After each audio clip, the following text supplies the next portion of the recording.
აჭარის მთავრობის თავმჯდომარე არჩილ ხაბაძე ძველით ახალი წლის ღამეს ფერიის წმინდა მატათას სახელობის ბავშვთა სკოლა-პანსიონის აღსაზრდელებთან და მეუფე დიმიტრისთან ერთად შეხვდა. იგი დაწესებულებას ოჯახთან ერთად ესტუმრა. არჩილ ხაბაძემ ბავშვებს საჩუქრად ტორტი და ტკბილეული გადასცა. წელს წმინდა მატათას სახელობის ფერიის ბავშვთა სკოლა-პანსიონი 10 წლის გახდა. აღსაზრდელებმა სადღესასწავლო პროგრამა მოამზადეს და სტუმრებისთვის კონცერტი გამართეს. ფერიის ბავშვთა სახლში დღეისათვის 200-მდე აღსაზრდელი ცხოვრობს, რომელთა ასაკი ჩვილობიდან 16 წლამდეა. მოზარდები იქვე არსებულ 24 სხვადასხვა სტუდიასა და წრეში არიან გაერთიანებულნი და მათთვის სასურველ ხელობას ეუფლებიან. ისინი პანსიონის დაარსების დღეს ყოველთვის ბათუმისა და ლაზეთის ეპარქიის ეპისკოპოს მეუფე დიმიტრისთან ერთად აღნიშნავენ. დღეს საქართველოში ამ დღეს ძველი ახალ წელს უწოდებენ, მაგრამ ეკლესია აღნიშნავს ჭეშმარიტად ჩობის შემდგომ ახალ წელს.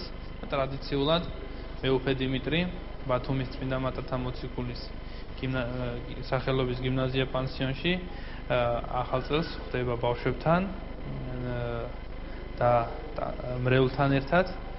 წლევანდელი წელი ბავშვთა სახლისთვის, გიმნაზია პანსიონისთვის საიუბილეოა. წლევანდელი წელი 2014 წელს გიმნაზია პანსიონი შეუსრულდა 10 წელი და დღეს ამ ბავშვთა სახლიდან სრულიად საქართველოს კიდევ ერთხელ გვინდა მიულოცოთ შობა ახალი წელი და უსურვოთ ყოველივე საუკეთესო და ქვეყნის გაერთიანება პირველ რიგში.